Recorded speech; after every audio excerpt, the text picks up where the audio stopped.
Eu resolvi trazer para esse estudo um tema que eu chamei de amar e instruir. E antes de dizer, o que eu quero trazer como argumento, a ideia central desse estudo, eu queria compartilhar com vocês uma história que eu tirei de um livro muito interessante da literatura espírita chamado Jesus no Lar. E esse livro foi psicografado por Neio Lúcio, aliás, foi ditado por Neio Lúcio, me desculpe, e psicografado pelo Chico. E essa história, Neio Lúcio chamou de A Coroa e as Asas.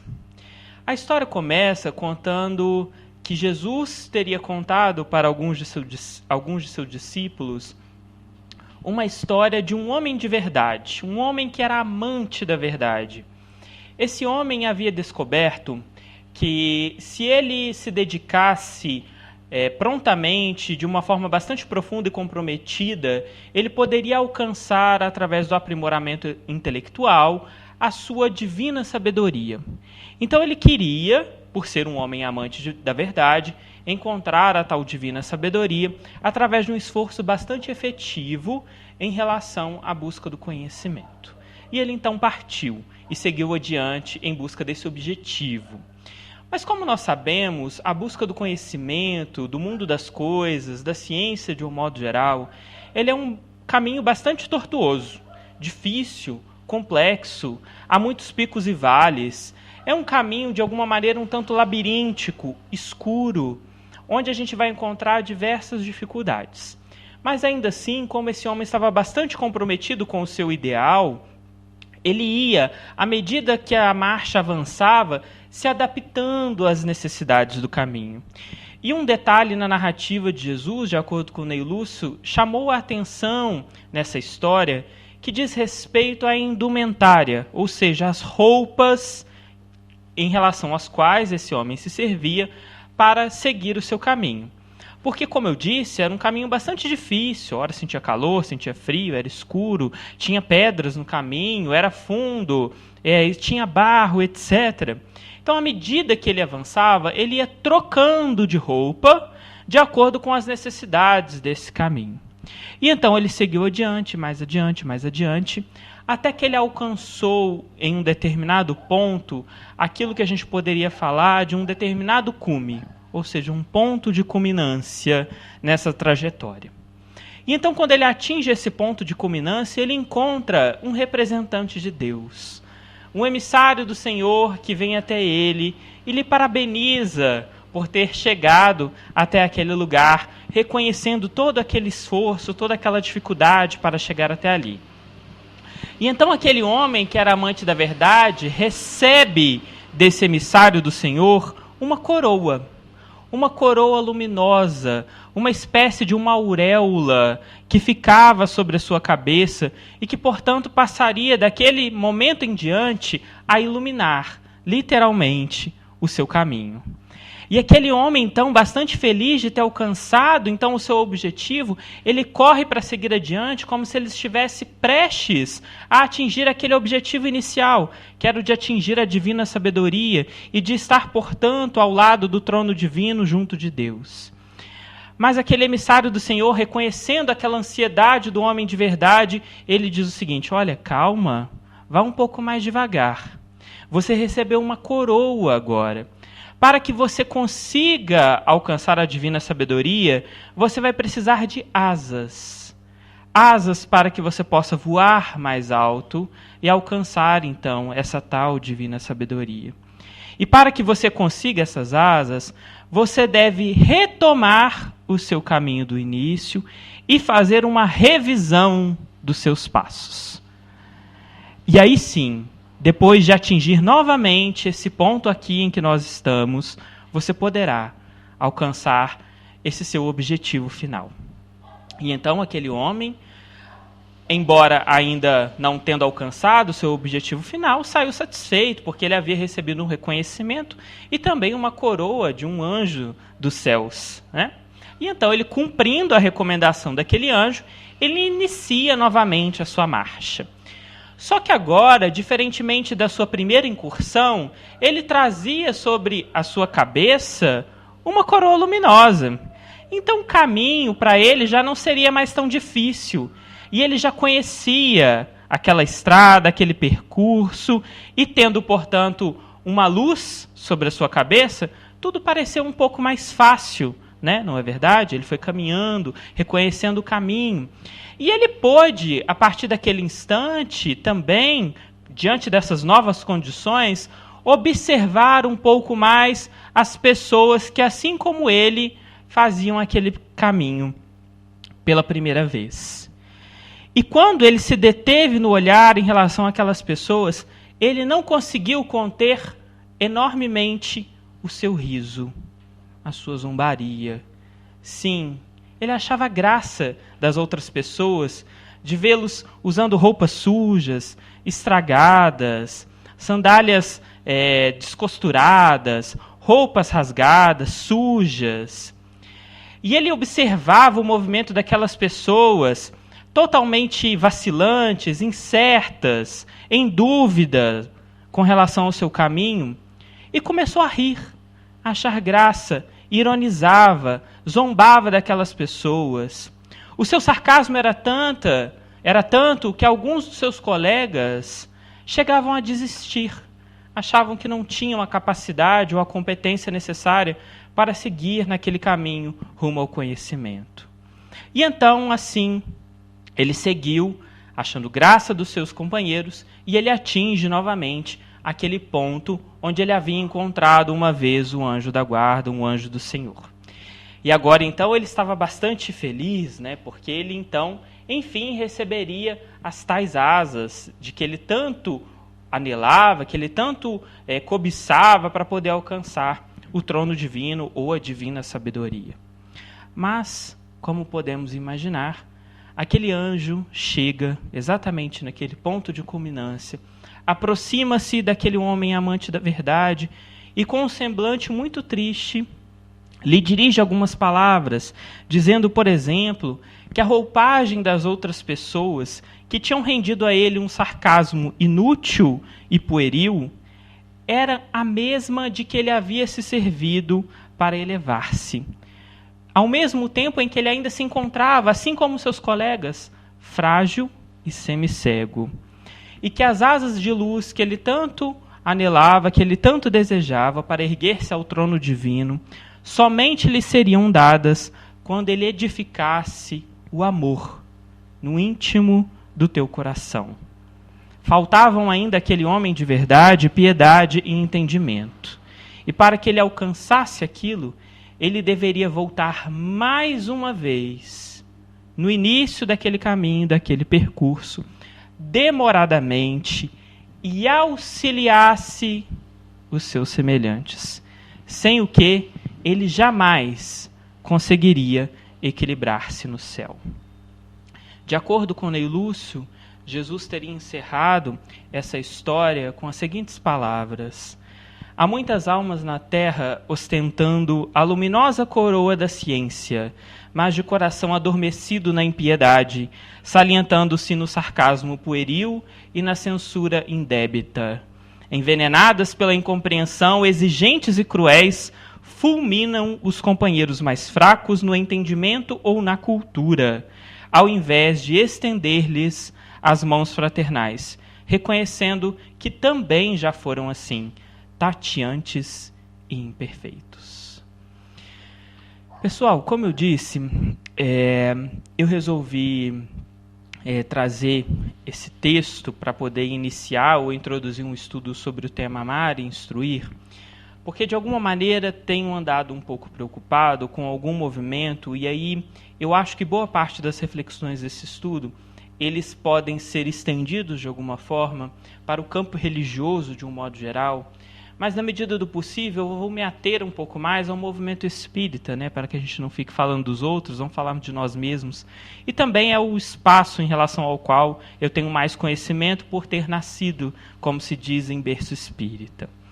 Mas eu tenho andado um pouco preocupado, sobretudo, com esse movimento de perceber em relação a alguns líderes religiosos, em especial, que detêm um conhecimento talvez um pouco mais avançado, ou um certo carisma, ou um domínio intelectual um tanto fora da curva, E o uso que essas pessoas fazem desse conhecimento, muitas das vezes para enganar, para muitas das vezes se valer da fragilidade, da ingenuidade, da ignorância dos outros, inclusive para um prestígio pessoal, para enriquecer de alguma forma.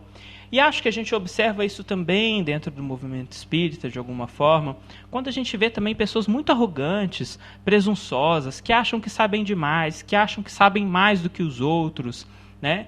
E de alguma maneira fazem isso também por motivos de status, de prestígio, se sentem privilegiados e algumas das vezes acabam escorregando e também não só valorizando demais essa fama e esse prestígio, como ainda também colonizando ou escravizando de alguma forma corações e mentes.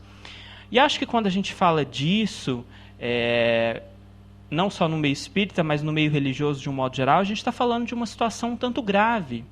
Porque, de um modo geral, as pessoas procuram a religião por vários motivos, mas um dos principais, eu diria, é porque essas pessoas estão em busca, de alguma forma, de uma consolação, de um acolhimento, de uma palavra amiga.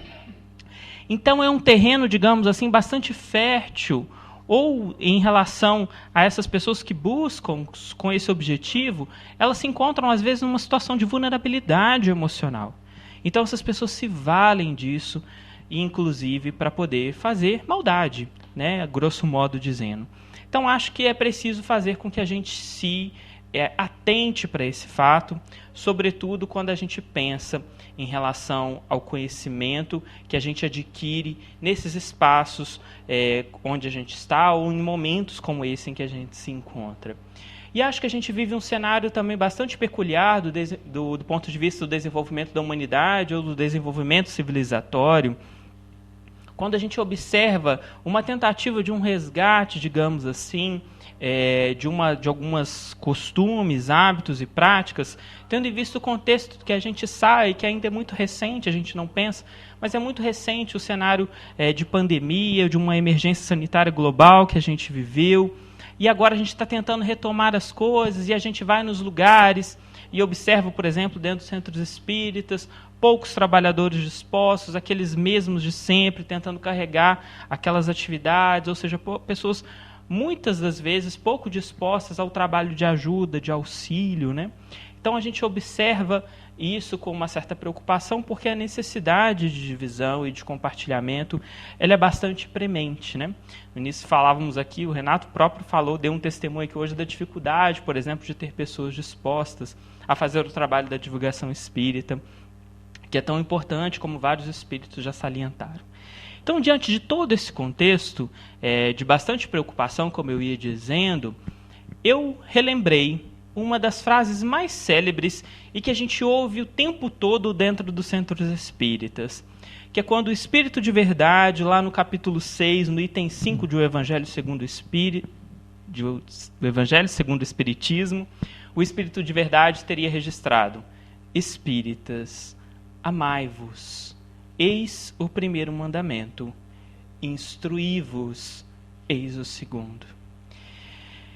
É muito repetido, é muito falado, mas talvez pouco refletido, o fato de que, dentre tantas coisas que os Espíritos poderiam nos pedir ou nos sugerir de nós como uma espécie de mandamento, ele pediu apenas duas coisas, e nada mais: que nós nos amemos e que a gente também se instrua. São apenas dois objetivos. Mas, mais do que refletir, acho que o ponto interessante que fica aqui, e é onde eu gostaria de concentrar a reflexão da noite de hoje, é na relação entre essas duas coisas. Porque muitas das vezes a gente não pensa direito, né? Mas é muito necessário que essas duas coisas andem juntas. Lá na historinha que a gente trouxe aqui do Ney Lúcio, né, a coroa estava simbolizando ali de alguma forma o conhecimento adquirido por aquele homem da verdade. E as asas, por sua vez, o amor que ele ainda não tinha compreendido a necessidade, o entendimento, a piedade dessa necessidade de postura proativa. Ele, quando esteve lá no caminho de revisão dos seus passos, ele não só não ajudou ninguém, como ainda zombou dos seus companheiros. Riu deles, achou graça, lançou anátemas, apodos contundentes, a ponto de desestimular os seus companheiros. Então ele não só perdeu a oportunidade, como se comprometeu ainda mais. Então, de alguma maneira, o que faltou ali foi justamente concatenar essas duas coisas. As asas aqui simbolizaram a necessidade do amor. Mas eu diria que uma outra metáfora possível, ainda utilizando o exemplo das asas, seria a gente pensar o conhecimento e o amor como asas de um mesmo elemento, de um avião, de um pássaro. Se um lado não estiver funcional, não estiver funcionando bem, não vai decolar, não vai seguir em frente. Então é por isso que essa relação ela é essencial de ser pensada e refletida. Então não basta a gente só adquirir conhecimento se a gente esconde ele ou se a gente tampa ele e não compartilha, não multiplica, não frutifica.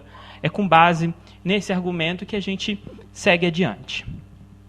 Acho que é fundamental, toda vez que a gente faz algum estudo sobre alguma coisa, a gente entender o contexto em que essa coisa foi dita, né? Então, essa frase célebre do amar e do instruir, atribuída ao Espírito de Verdade, ela foi retirada de um capítulo do Evangelho segundo o Espiritismo chamado O Cristo Consolador, né? Então, é um capítulo retirado dessa obra básica, né, do Pentateuco kardeciano, que ela vai se debruçar sobre um dos aspectos mais elementares da doutrina espírita, que diz respeito ao entendimento de que o Espiritismo seria o Consolador prometido, né? Então a gente tem lá aquela famosa frase, salvo engano, se eu não estiver equivocado nesse momento, é atribuído ao apóstolo João, que ele diz assim, que se me amais, guardai os meus mandamentos, e eu rogarei ao meu Pai que vos envie o Consolador prometido, aquele que o mundo não vê, tananã. Toda essa história, né, que a gente conhece, porque a gente atribui, né, ao Espiritismo esse Consolador prometido. E é bastante interessante a gente pensar, porque é também nesse mesmo capítulo em que a gente vai discutir um outro fragmento bíblico igualmente importante, dessa vez registrado pelo apóstolo Mateus, que é quando ele diz assim: vinde a mim, todos vós que estáis aflitos e sobrecarregados, que eu vos aliviarei, pois o meu jugo é suave e o meu fardo é leve, né? Porque aqui a gente está falando de um mandamento, né? De um mandamento, parece uma coisa pesada, né? Ou de um ensinamento, melhor dizendo, para ser mais específico da palavra. Então a gente está falando de lições ou coisas que a gente tem que fazer, né? Mas aqui, quando a gente vai esmiuçando e aprofundando um pouco mais, a gente vai entendendo que talvez esses ensinamentos ou esses mandamentos, eles não são tão duros assim. Tendo em vista justamente essa passagem do Evangelho de Mateus, o meu jugo é suave e o fardo é leve. E de acordo com a explicação de Kardec para esse fragmento, esse jugo, ele pressupõe apenas uma coisa: a observância da lei. E aqui eu gosto muito de enfatizar o quanto que o Espiritismo, diferentemente de outras agremiações religiosas, ele traz um entendimento muito justo, né, sobre as relações. Porque quando a gente está muito limitado, digamos assim, com os olhos grosseiros da matéria, a gente se depara diuturnamente com a injustiça dos homens, né? O quanto que a nossa justiça ela é falha, e às vezes a gente causa aquela impressão na gente de que não adianta fazer o certo, porque, né, o bonzinho, muitas vezes vai ser aquele que vai se ferrar, né, como a gente costuma dizer. Então a gente fica muitas das vezes com essa sensação ruim.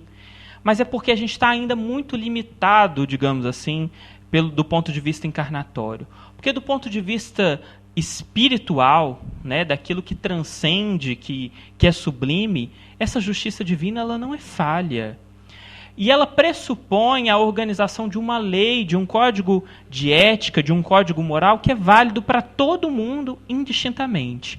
Na justiça divina não existe privilégios nem privilegiados. Só que a gente não tem condições de enxergar com os olhos da matéria os mecanismos que essa lei ajusta para que as coisas aconteçam no tempo e na hora que precisam acontecer. Então, essa lei moral, a gente pode entendê-la, sobretudo, quando a gente vai pegar lá, por exemplo, a parte terceira de O Livro dos Espíritos, a gente tem lá as chamadas 10 leis morais, né? E essas 10 leis morais inspiradas na lei mosaica, elas vão ser aprofundadas de uma forma bastante interessante, né? Eu gosto bastante, inclusive, de destacar o quanto que o Evangelho segundo o Espiritismo é uma obra interessantíssima para a gente pensar moral, né? E aqui, então, a gente tem esse conjunto de leis que nos explicam um pouquinho dessa lei divina ou dessa lei que é válida para todos nós indistintamente. E por que esse jugo, essa observância da lei, ela vai ser leve e vai ser suave? Porque ela nos coloca como único dever a prática do amor e da caridade. E nada mais. É apenas isso que nós precisamos fazer. Mas o Consolador Prometido, que é aquele de que a gente estava falando, de acordo lá com aquela passagem que eu citei há pouco do Evangelho, ela pressupõe 3 coisas, né? Esse Consolador Prometido, que a gente está dizendo aqui hoje, que é o Espiritismo, ela viria para ficar conosco, para nos ensinar todas as coisas, e o terceiro e último ponto, que é o que eu mais gosto, é o de que nos faria recordar tudo aquilo que ele, Jesus, havia dito. Então o Espiritismo veio para ficar conosco. Talvez seja um pouco demais dizer ensinar todas as coisas, mas veio nos ensinar coisas muito avançadas para o conhecimento que a gente tinha até então. E veio principalmente para nos fazer recordar aquilo que Jesus havia dito 2000 anos atrás. E aí eu acho que a gente nem precisa ser um grande conhecedor da história para poder reconhecer que depois da vinda de Jesus à Terra, lá 2000 anos atrás, dividindo a história da humanidade, né, antes e depois de Cristo, é muito patente a noção de que a mensagem de Cristo ela foi absurdamente deturpada ao longo dos séculos que se seguiram, né? Quantos homens se valeram dos ensinamentos cristãos para fazer aquilo que comentamos há pouco, né? Para enriquecer, para acumular conhecimento, para subjugar as pessoas, para criar a relação de subalternidade, para escravizar corações e mentes.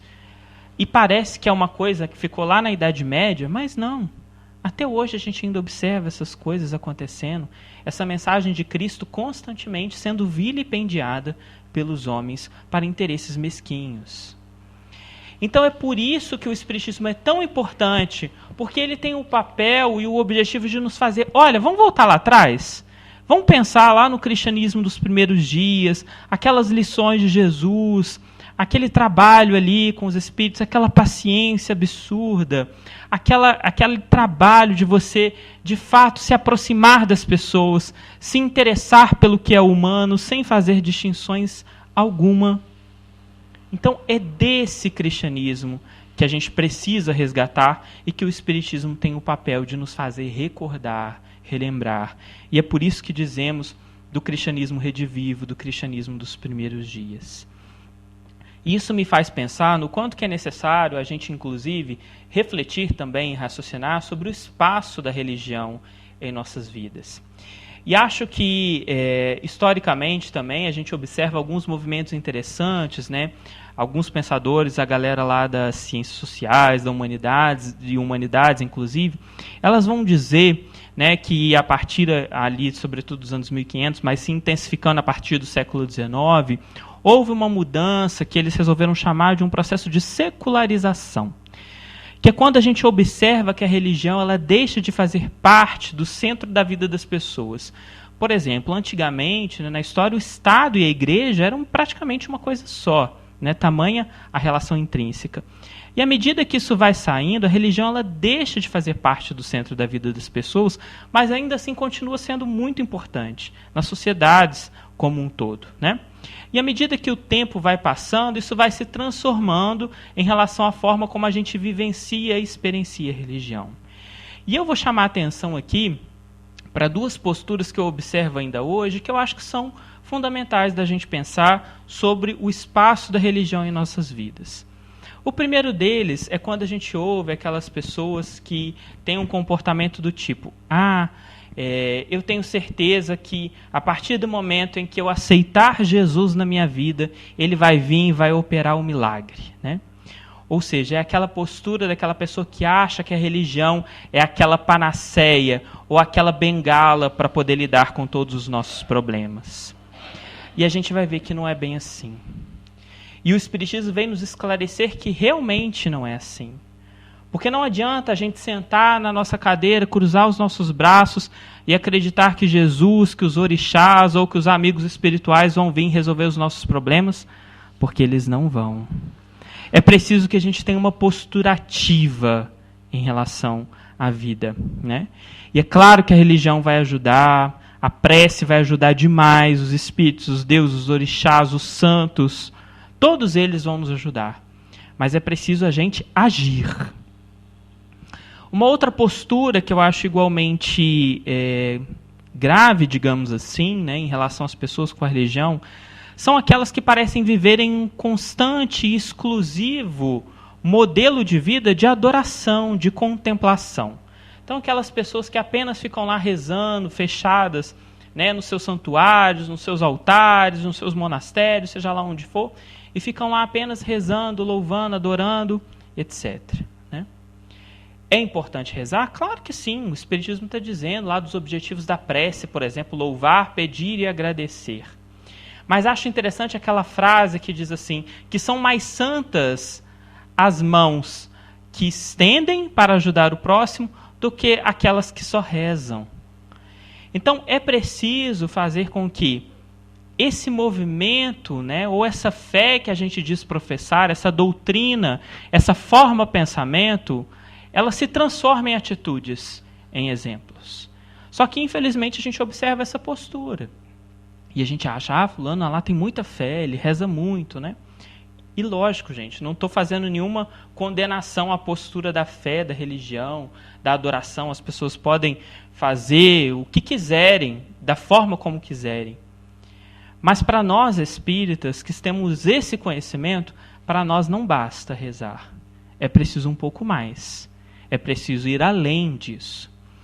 Então, com isso, nós precisamos pensar que a religião ela tem alguns objetivos em nossas vidas que eu ousaria dizer que são importantes, né? A religião ela serve para nos dar apoio emocional, né? Principalmente emocional, em relação às dúvidas, às questões que nós temos existenciais, às nossas aflições, aos nossos anseios e às nossas dificuldades. Ela vai nos ajudar a alcançar o equilíbrio diante dos desafios e das vicissitudes da vida. Ela vai ser um espaço também de reflexão, onde a gente vai parar um pouquinho, vai fugir um pouquinho daqueles problemas e vai poder pensar um pouco mais, refletir. A religião ela também pode nos ajudar a meditar, que são aqueles instantes em que a gente para um pouquinho da nossa rotina, respira um pouco, sente o nosso corpo, sente a gente simplesmente na nossa existência e nada mais.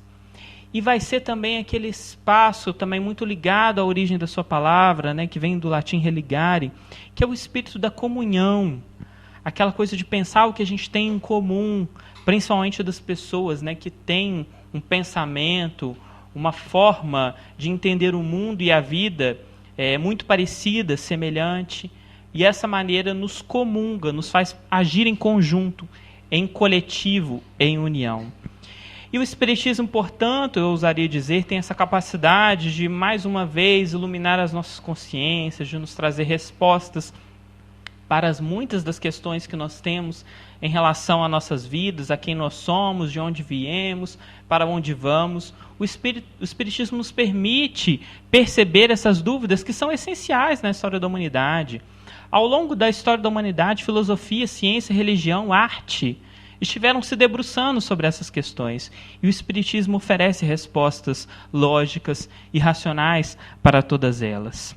Mas, por mais que esse Espiritismo ele nos promova e nos permita a discussão e a reflexão em torno desses conhecimentos e dessas verdades, ele pede de nós, espíritas, amai-vos. Eis o primeiro mandamento. E aí eu falei há pouco que a gente tem em relação a doutrina espírita, codificadas pelas suas obras fundamentais, algumas leis morais. São 10. Eu vou citar uma delas, que é uma das que eu mais gosto, inclusive, que é a chamada Lei do Trabalho. Quando a gente vai lá no Livro dos Espíritos, a gente vai encontrar essas 10 leis. E o textinho que eu diria que é um dos menores é justamente o da Lei do Trabalho. Porque os Espíritos são muito papum nas respostas, assim, são muito objetivos, né? Eles definem, por exemplo, a ideia do trabalho como toda ocupação útil. Tudo aquilo com que a gente se ocupe e que represente alguma utilidade para alguém, para alguma coisa, é, portanto, trabalho. Acho curioso que Kardec teve curiosidade de perguntar aos espíritos sobre qual que seria o tanto, né, ou o quanto que a gente deveria trabalhar. E, mais uma vez, eles são também muito firmes e muito objetivos, dizendo-nos que devemos trabalhar até o esgotar das nossas forças, ou seja, o máximo que a gente puder. É claro que também lá no Livro dos Espíritos, na Lei do Trabalho, eles vão falar da necessidade do lazer, do repouso, do entretenimento, obviamente, porque estamos principalmente numa condição de matéria, né, e precisamos também do lazer e do entretenimento. Mas é preciso fazer com que a gente entenda dessa necessidade constante do trabalho, tanto na vida material quanto na vida espiritual, né? E estou aqui me recordando, inclusive nesse momento, de uma certa situação em que eu estava discutindo, né, não no sentido, né, duro da palavra, mas no sentido leve, né, discutindo com um professor que eu tive, e esse professor meu se dizia ateu agnóstico. E ao final daquela discussão, né, de novo, sadia, reflexiva, eu fui obrigado a concordar com ele, com o argumento que ele havia me apresentado, de que nós não precisamos necessariamente de religião para nos convencer de que nós precisamos necessariamente trabalhar uns pelos outros.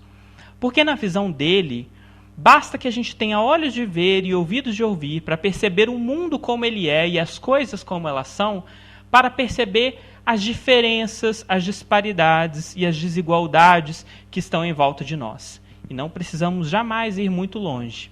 Perto de nós encontramos diferentes matizes de diferenças que demarcam uma necessidade galopante de que nós precisamos trabalhar uns pelos outros, né?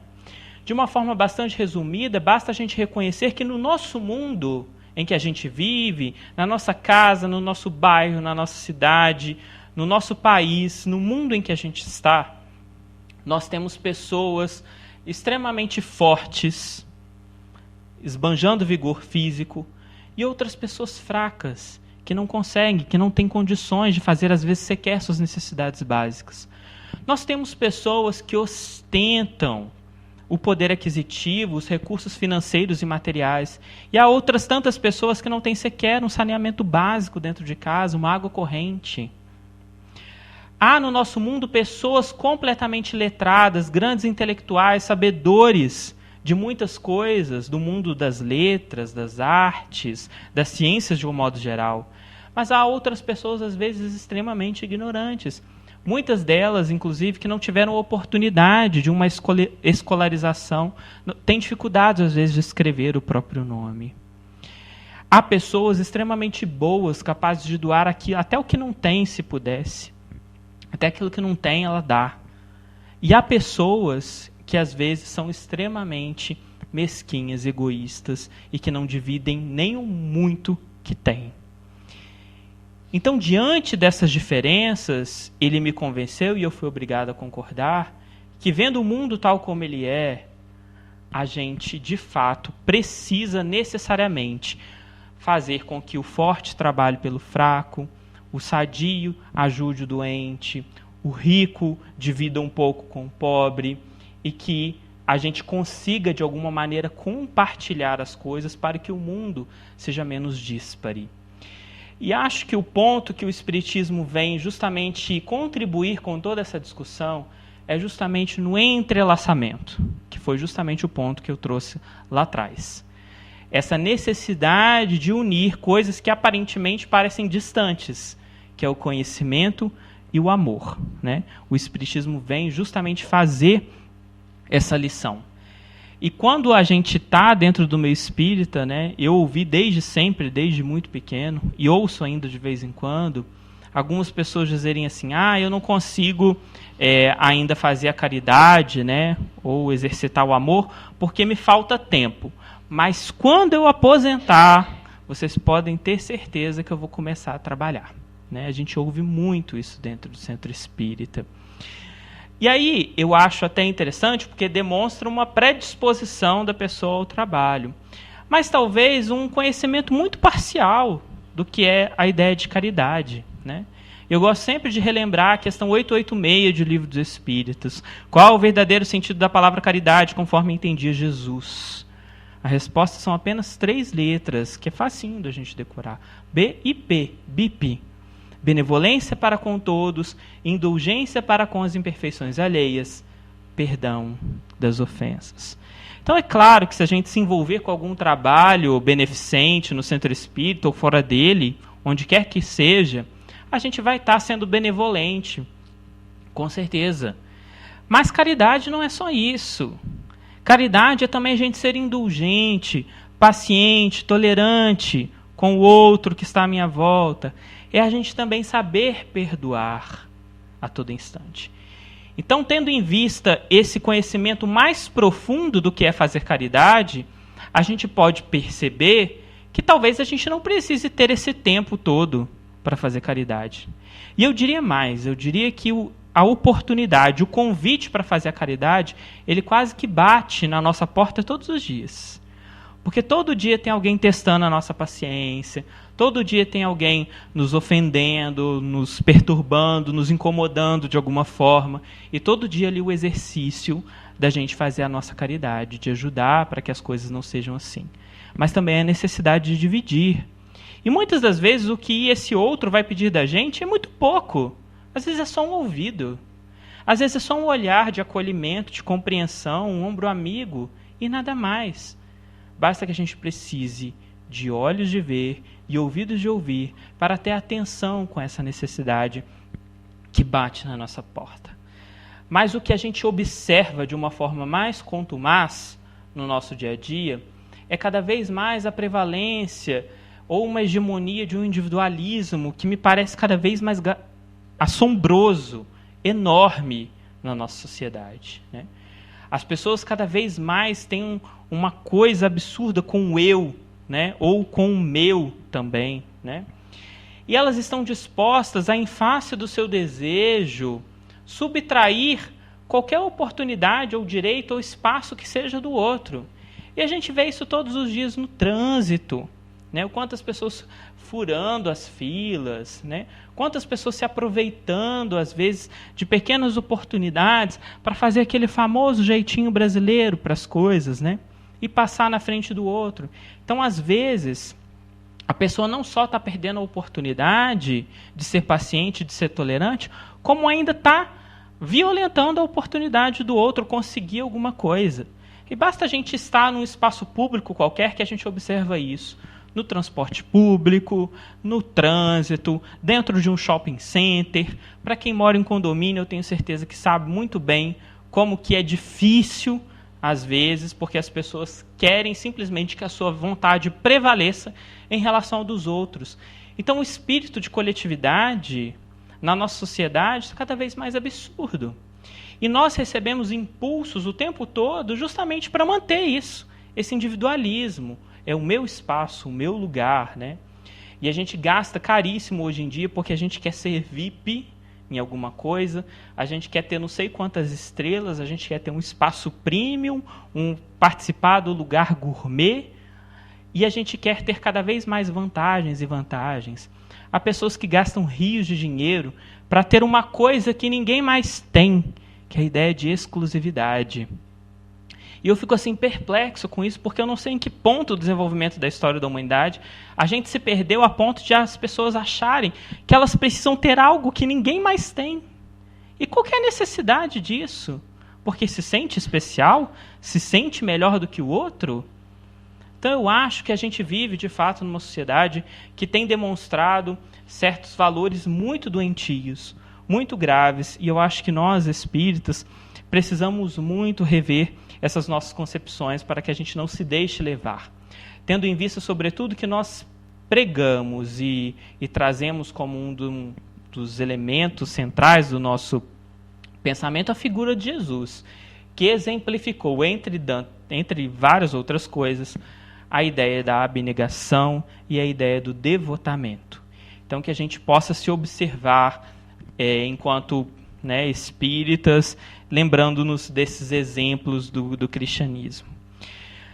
Falamos bastante aqui sobre quanto que poderíamos pensar na ideia do amor e da caridade como elementos centrais de nossas vidas, mas acho que é fundamental também a gente pensar na ideia do conhecimento, porque é o segundo mandamento, eis o segundo mandamento, a instrução, o conhecimento. E acho que é necessário também a gente enfatizar isso em nossos dias, porque a gente tem observado, inclusive, alguns movimentos que não são de agora, já são uma tendência de algum tempo, mas que eu acho que estão cada vez mais concretos ou materializados ou intensificados em nosso cotidiano, que é quando a gente vai ver, por exemplo, alguns movimentos formados em relação à ideia de um negacionismo, de um anti-intelectualismo, uma aversão ao conhecimento cada vez mais, que se concretiza na propagação de ideias falsas, mistificadoras, ou aquilo que a gente chama vulgarmente, popularmente, de fake news. E acho que isso é muito grave, principalmente quando eu vejo isso dentro dos meios espíritas, porque a gente precisa se lembrar, inclusive, que, de acordo com a concepção do espiritismo, que a ideia de ciência dentro do meio espírita é um de seus pilares fundamentais. Não fosse a ciência, não existiria espiritismo. Kardec foi um homem de ciência, que escolheu esse pseudônimo para que não tivesse atrelado a sua carreira do ponto de vista do campo científico, como professor Hippolyte Léon Denisard Rivaio. E foi através do método científico que ele próprio desenvolveu que ele concebeu a doutrina espírita que a gente professa hoje em dia, que a gente estuda e que tem tanto conhecimento para a gente aproveitar. Então, é o espiritismo que vem fazer aquilo que eu já disse antes, que é tentar estabelecer uma ligação entre essas duas coisas, entre esse conhecimento e o amor pelo conhecimento, mas também pelas pessoas. Então é esse tipo de conhecimento que vai libertar esses nossos corações e as nossas mentes para essa necessidade, do quanto é importante, do quanto nos consola a gente saber de onde veio, para onde a gente vai, que aquele nosso ente querido que teremos a oportunidade do reencontro com ele, quanto que o espiritismo é consolador, é confortador para inúmeras coisas, e o quanto que ele valoriza e coloca como uma dimensão essencial das nossas atividades a ideia do estudo. Tudo que a gente faz, não sei se já pararam para pensar nisso, tudo que a gente faz dentro do centro espírita, ou até fora dele, em nome do espiritismo, envolve estudo. Tudo que a gente faz é estudo. E a gente acha que isso é tão importante, é tão potente, que a gente gosta de fazer isso em grupo. Reunindo várias pessoas, pensando junto, cada um com as suas experiências, com o seu repertório de leitura, de conhecimento, de experiências. E aí, com aquelas trocas, a gente que conhecia um pouquinho, a gente adquire com o que o outro tinha também. E quando vê, a gente está construindo um conhecimento muito maior do que simplesmente aquele que a gente estivesse simplesmente dentro de casa lendo sozinho. Então, é por isso que é preciso fazer com que a gente reconheça a necessidade de trabalhar também em relação com o conhecimento, a humildade. O quanto que é importante a gente reconhecer que não sabe tudo de todas as coisas e ninguém sabe. Só que o mundo hoje em dia parece valorizar cada vez mais para a gente a questão dos títulos. Fulano é graduado, bacharel, especialista, mestre, doutor, PhDeus em tal coisa. Mas essa pessoa que tem tantos títulos acadêmicos, ela muitas das vezes ela é incapaz de cumprimentar a pessoa que limpa ali o hall do seu prédio, o porteiro, o moço que está ali, às vezes, recolhendo os recicláveis. Quantas das vezes no trânsito a gente é impaciente com aquele pessoal carregando aquelas carrocinhas, e aquelas pessoas estão fazendo um trabalho do ponto de vista ambiental formidável no mundo em que a gente vive hoje, que cada vez mais polui, etc., esgotamento dos recursos naturais. Só que a gente está justamente na mão oposta. Então é preciso fazer com que esse conhecimento ele seja dinâmico, ele se dinamize, ele se transforme a nossa vida e transforme o mundo que está à nossa volta. E é preciso, portanto, reconhecer o quanto que é importante a gente aprender com o conhecimento do outro, que às vezes pode parecer pequeno para nós, mas que pode ser enorme do ponto de vista espiritual, para que assim a gente busque se melhorar, né? Há cada vez mais a propagação, eu diria, de conhecimentos fraudulentos, mistificadores, inclusive dentro do meio espírita, né? Dentro do mundo da internet, né? Do famoso mundo digital, das plataformas, etc., quanto que pululam aí diversas mensagens psicografadas, atribuídas a pessoas, a figuras públicas que já desencarnaram e etc. E a gente precisa tomar muito cuidado com tudo isso, né? E eu diria que lá em meados do século XIX, Kardec já ensinou para a gente uma fórmula para combater isso, né? E ele resolveu dar um nome bonito para isso. Ele chamou de Controle Universal do Ensino dos Espíritos. E é interessantíssimo porque essa ideia do controle universal ela aparece em alguns momentos da codificação, mas principalmente na introdução do Livro dos Espíritos, quando a gente tem lá um texto chamado Autoridade da Doutrina Espírita, dizendo-nos o quanto que o Espiritismo deveria permanecer sempre atual, tendo em vista o fato de que se algum dia a ciência demonstrasse que o Espiritismo estivesse equivocado em algum ponto, o Espiritismo deveria se corrigir naquele ponto e passar a adotar a versão da ciência. Mas além desse elemento, o que o Kardec estava querendo dizer, né, porque imaginem ele lá no século XVIII, né, vendo todo aquele movimento, aquele monte de médium, recebendo um monte de mensagem, todos aqueles fenômenos físicos que a gente já ouviu falar. Imagina quanta coisa que ele não recebeu. E será que dava para acreditar que tudo aquilo era verdade? Estava colocado em bases sólidas? Desconfio fortemente que não. Então Kardec também recebia, grosso modo dizendo, fake news do mundo espiritual. E aí ele precisou desenvolver, então, esse controle universal do ensino dos espíritos. E ele colocou para a gente 2 critérios para a gente definir, que eu acho que serve para muita coisa em relação a isso, né? O primeiro deles é a gente pensar sobre o viés e a dimensão da racionalidade. Faz sentido o que está sendo dito? É racional? Tem lógica? Tem base? Tem lastro na realidade? Isso que está sendo propagado, difundido, disseminado? Esse é o primeiro ponto. Então, tem que ter coerência. Tem que ser racional, tem que ser lógico. E o segundo ponto é se tratando especialmente das coisas que vêm do mundo espiritual, do conhecimento que Deus deseja que a humanidade receba. Quando, né, a espiritualidade superior quer que a gente saiba de alguma coisa, o que ela vai fazer? Ela vai inspirar, através dos espíritos e de médiuns, mais ou menos ao mesmo tempo, a mesma mensagem. Foi assim, através da ideia de regularidade, que Kardec conseguiu trazer a lume a codificação espírita. Então vejam que coisa brilhante que é a gente pensar que todo o conhecimento espírita, tudo isso que a gente estuda, reflete, pensa, discute, ele está alicerçado no conhecimento, na força da união de diversos espíritos. Então a concepção do espiritismo não é uma coisa de um homem só, né? É a força da união do conhecimento de diversos espíritos que tiveram o ensejo de ajudar Kardec nessa missão. Então é por isso que a gente fala, de novo, da importância de aprender com o outro, do estudo em grupo, do aprender com as diferenças, né? Mesmo em oportunidades como essa aqui, em que tem uma só pessoa tagarelando o tempo todo, né? O quanto que é rico, o quanto que é fantástico, quando, nesses vários anos em que eu faço isso, no final de algum estudo, alguém chegou para mim e falou assim, olha, aquilo que você disse não é bem assim. Tem uma imprecisão aqui, já saiu um livro que trabalha essa ideia, já tem uma informação nova a respeito disso. Há muitas pessoas que poderiam se sentir ofendidas com isso. Mas o fato é que quando a gente recebe um retorno, um feedback dessa natureza, a gente agradece enormemente, porque a gente está aprendendo. Nós não sabemos tudo de todas as coisas. E o maior conhecimento que existe é aquele que nega o conhecimento. Só sei que nada sei.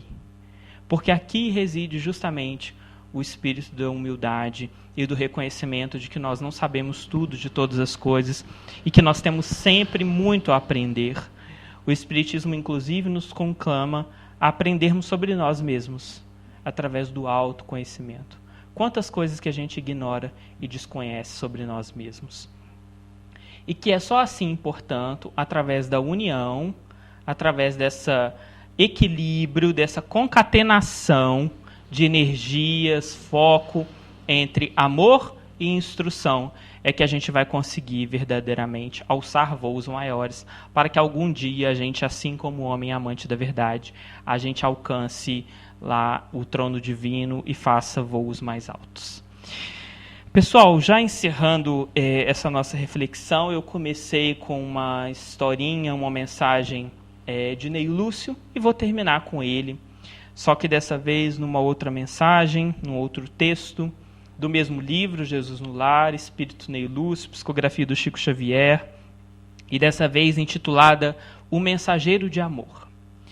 De novo, Ney Lúcio diz que Jesus contou uma história para os seus discípulos, e que dessa vez Jesus, Deus, né, Jesus teria contado que Deus estava bastante preocupado, digamos assim, com o quanto que havia predominância aqui na Terra, em um dado momento da nossa história, da ignorância, do mal. As pessoas estavam assim bastante ignorantes mesmo, não conseguiam ver além, portanto, da materialidade, da necessidade de sair daquele cipoal de ignorância e de negação do conhecimento.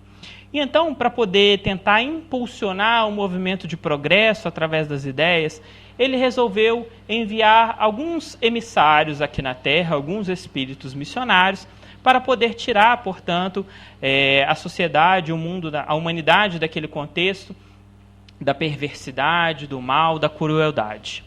E o primeiro emissário, portanto, de ciência que ele enviou aqui para a Terra foi um cara que se interessou basicamente pelo mundo das letras.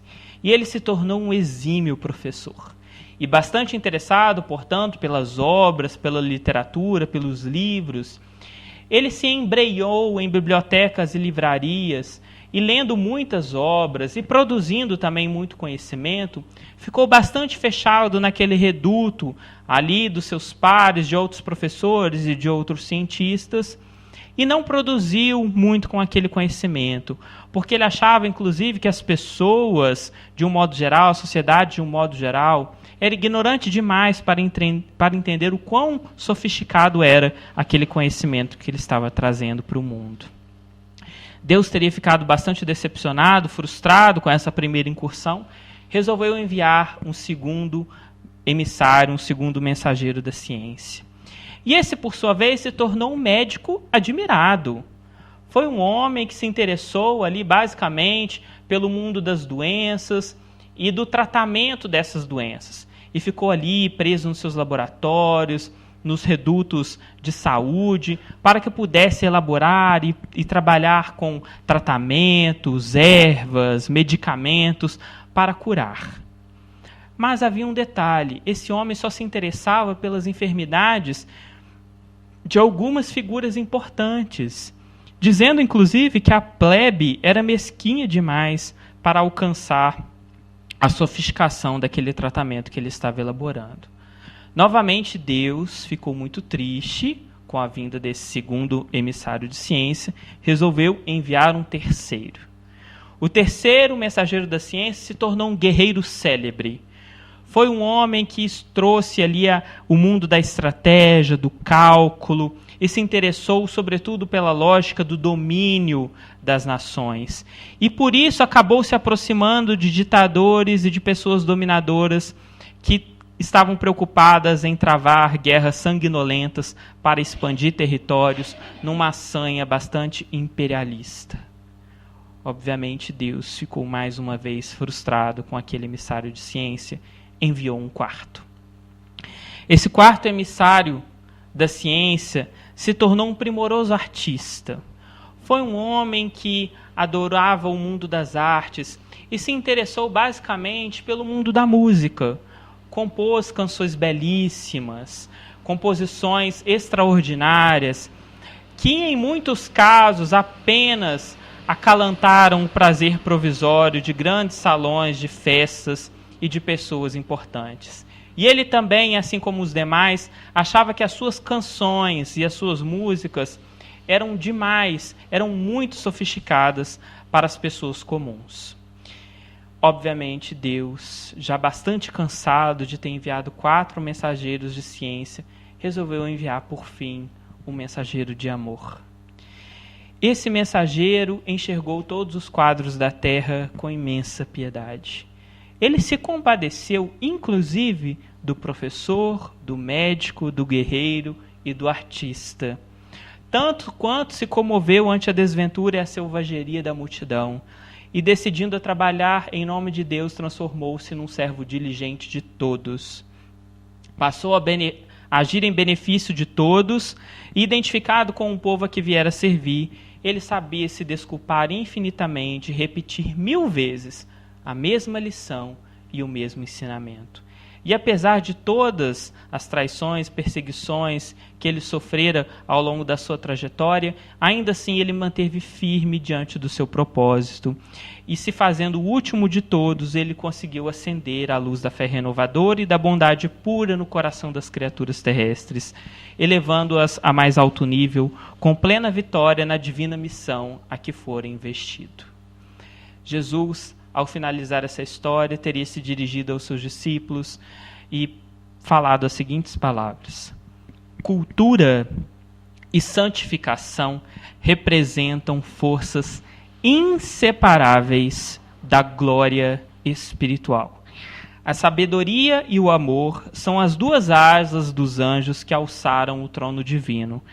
Mas em toda parte, aquele que ama segue à frente daquele que simplesmente sabe. Muito obrigado.